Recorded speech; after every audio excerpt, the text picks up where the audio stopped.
নাগালেণ্ডত হোৱা এটা মুখলধৰ বৰষুণ আৰু এটা ক্লাউড ব্ৰাষ্টৰ কাৰণে যোৱা ৰাতিপুৱা পুৱতি নিশা হঠাতে হোৱাৰ বাবে বানপানী আমি ইয়াত পাইছোঁ আৰু বিশেষকৈ শিৱসাগৰ নগৰ অঞ্চল আৰু বিস্তীৰ্ণ অঞ্চল লাকুৱা গড়গাঁও হিলাকুটি ভাজনি আদি অঞ্চল যিবিলাক অঞ্চল এনেধৰণৰ বানপানী কেতিয়াও সন্মুখীন হোৱা নাছিলে আৰু বানপানী আমাৰ প্ৰায় ঘৰ এটা চাদৰ মুধচলৈকে পানী আমি দেখা পাইছোঁ। বহু মানুহ তাত আছে।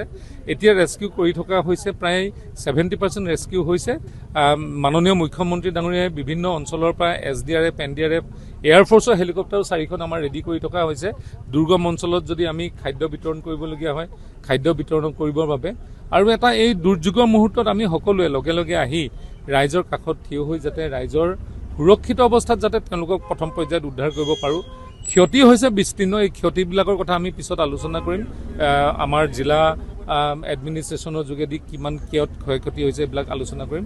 কিন্তু বৰ্তমান সকলোৱে ৰাইজৰ যাতে জীৱন নিৰাপত্তা ঠাই তাৰ বাবে মাননীয় মুখ্যমন্ত্ৰী ডাঙৰীয়াই বিমল বৰা আৰু আমাৰ ৰাজহ মন্ত্ৰী কেশৱ মহন্ত ডাঙৰীয়া আৰু মোক আৰু অজন্তা বাইদেউক আমাক পঠাইছে। অজন্তা বাইদেউ যোৰহাটত কৰি আছে, আমি তিনিজনে ইয়ালৈ আহি এই কামখিনি আমি কৰি আছোঁ। এতিয়ালৈকে কিছুমান মানুহে কাণেৰে শুনা নিচিনাকৈ কোনোবাই কৈছে, আমি যেতিয়া সুধোঁ যে আপুনি নিশ্চিত নে, তেতিয়া কয় যে নিশ্চিত নহয়, তেখেতসকল কোনোবা বাৰীত বা কাৰোবাৰ ঘৰত আছে বুলি কৈছে। সেইকাৰণে আমাৰ যিটো ডিষ্ট্ৰিক্ট এডমিনিষ্ট্ৰেশ্যনৰ তথ্য এতিয়ালৈকে আমি তেনেধৰণৰ কোনো তথ্য আমি পোৱা নাই। চন্তক আৰু বিহুবৰত এয়াৰলিফ্ট এতিয়ালৈকে হোৱা নাই। এয়াৰলিফ্টৰ কাৰণে আমি যুঁজা চলাই আছোঁ। তাতে এটা নেপালী বস্তি আছে, তাৰপিছত 7টামান বস্তি আছে। তাত আমি ৰাইজক এতিয়াও উদ্ধাৰ কৰিবৰ কাৰণে ভিতৰলৈ যাব পৰা নাই।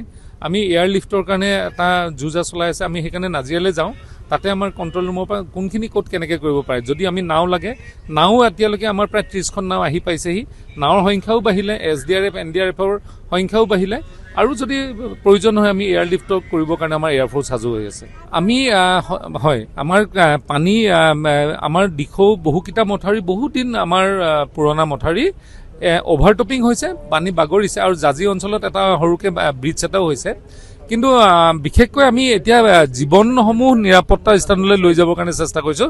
তাৰ পিছৰ পৰ্যায়ত আমি আমাৰ যিবিলাক মথাউৰিসমূহ আছে নিৰ্মাণ কৰা, যিবিলাক খহনীয়া হৈছে সেইবিলাক আমি যাতে মেৰামতি কৰা, সেই কামখিনি কৰাৰ কাৰণে আমি ব্যৱস্থা কৰিছোঁ।